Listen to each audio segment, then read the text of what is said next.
Surah Al-Qari'ah.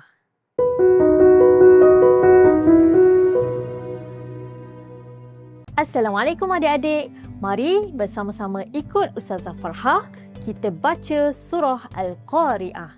A'udzu billahi minasy syaithanir rajim. Bismillahirrahmanirrahim. Al-Qari'ah, mal-Qari'ah, wa ma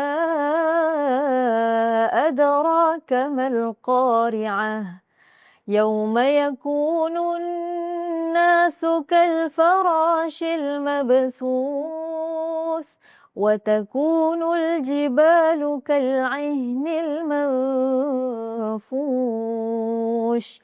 فأما من ثقلت موازينه فهو في عيشة راضية وأما من خفت موازينه فأمه هاوية وما أدراك ما هي نار هامية. Sadaqallahul Azim. Makna surah. A'udzu billahi minasyaitonir rajim. Bismillahirrahmanirrahim. Al-Qari'ah, maksudnya hari yang menggemparkan. Mal-Qari'ah, apa dia hari yang menggemparkan itu?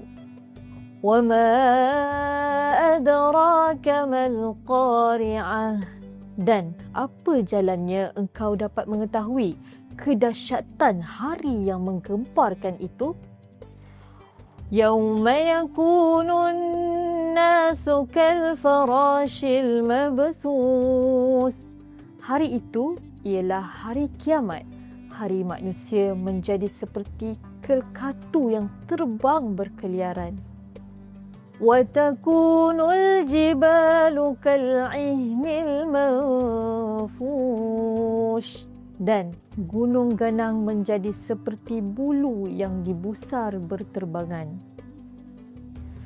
فَأَمَّا مَنْ ثَقُلَتْ مَوَازِينُهُ, setelah berlaku demikian, maka manusia akan diberikan tempatnya menurut amal masing-masing.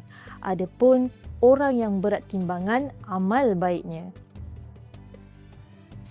fahuwa fi 'aishatin radiyah, maka ia berada dalam kehidupan yang senang lenang.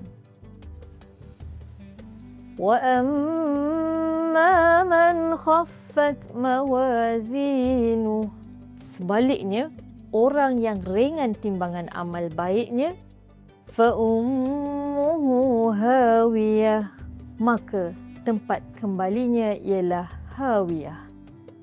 Wa ma adraka ma hiya, dan apa jalannya engkau dapat mengetahui apa dia hawiyah itu?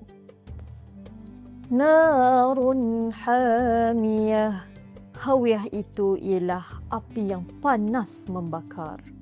Sadaqallahul Azim.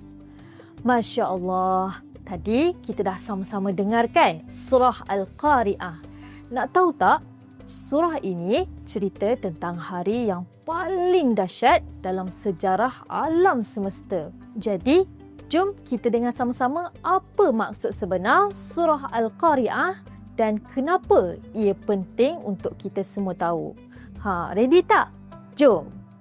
Surah ini terdiri daripada 11 ayat dan diturunkan di Mekah.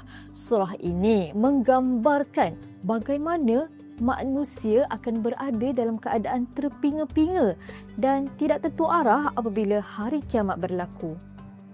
Gunung ganang akan menjadi seperti bulu yang ringan berterbangan dan semua manusia akan diadili berdasarkan amalan mereka di dunia. Surah ini juga menekankan bahawa sesiapa yang membuat amal baik, maka tempat kembalinya ialah syurga yang penuh dengan kenikmatan. Tetapi siapa yang banyak membuat kejahatan, maka dia akan dimasukkan ke dalam neraka yang sangat panas. Ini menunjukkan betapa pentingnya kita berbuat baik dan taat kepada perintah Allah sepanjang hidup kita.